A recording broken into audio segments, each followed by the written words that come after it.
When Christopher Columbus landed in the Caribbean in 1492, the world suddenly became much smaller and filled European minds with visions of exotic people, strange new lands, and most importantly, overwhelming wealth. Over the next 300 years, rival powers in Europe dispatched ships, merchants, artisans, soldiers, farmers, colonists, and slaves around the world to establish colonies and launch worldwide maritime trade.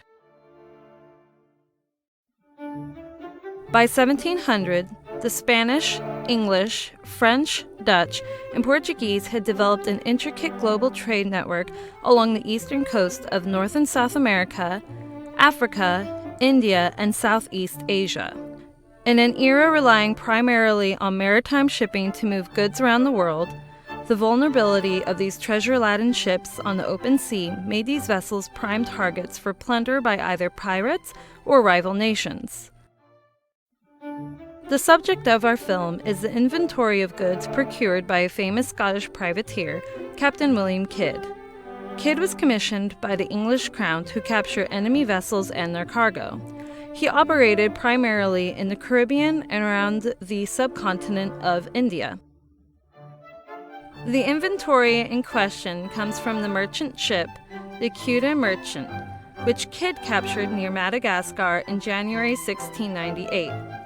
The merchants he obtained the cargo from valued its worth at approximately £50,000. The capture of the Ceuta Merchant, though, earned Kidd a piracy charge by the British Crown, who seized Kidd's cargo and used it against him at trial. A careful examination of the items reveals the highly globalized nature of trade in the early modern era and the early beginnings of mass consumer culture in Europe.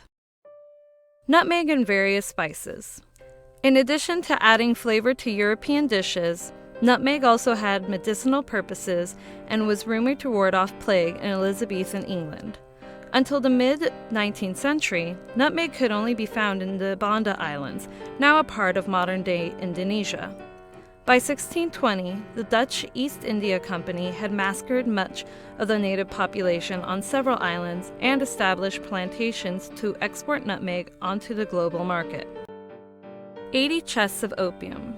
Opium, also known as poppy, has been in use since ancient times as a powerful painkiller, which allowed physicians to perform long, intricate surgeries.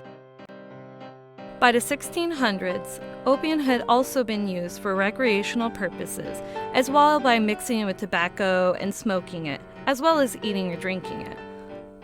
Opium was cultivated in modern-day India, which was under the control of the Mughal Empire at the time.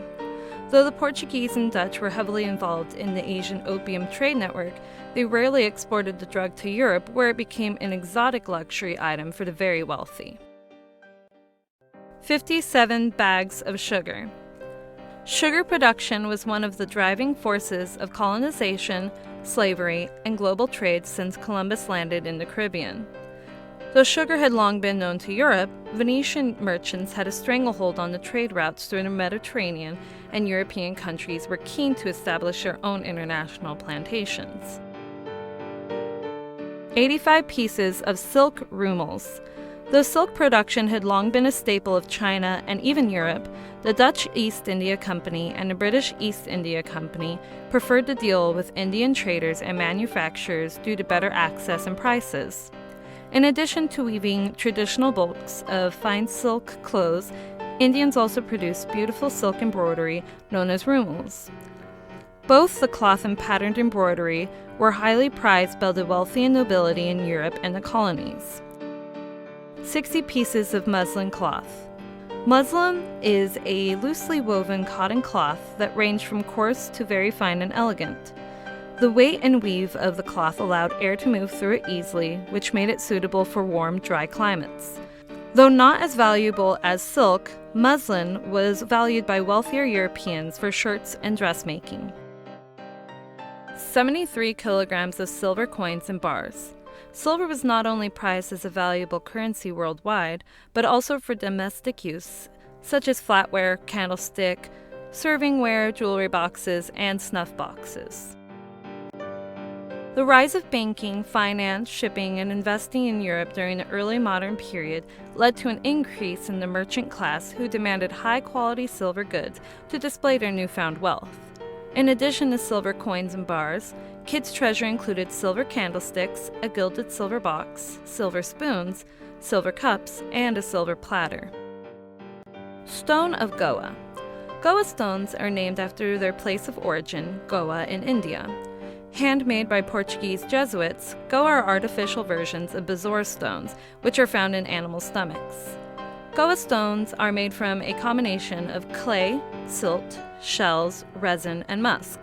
Scrapings from Goa stones mixed with water were thought to be a cure-all for various ailments, including plague. They were also used to counteract poisoning. Goa stones were highly valued in a society with limited medical knowledge and could change hands for very high prices. The items from Kidd's treasure are just a small window into trade in the early modern world and its vast global reach. As European powers monopolized trade systems through colonization and protectionism such as the English Navigation Acts, these items became more valuable and fueled even more European global dominance. Unfortunately for Captain Kidd, his story ends shortly after his trial, in which he was found guilty and hung for piracy in 1701.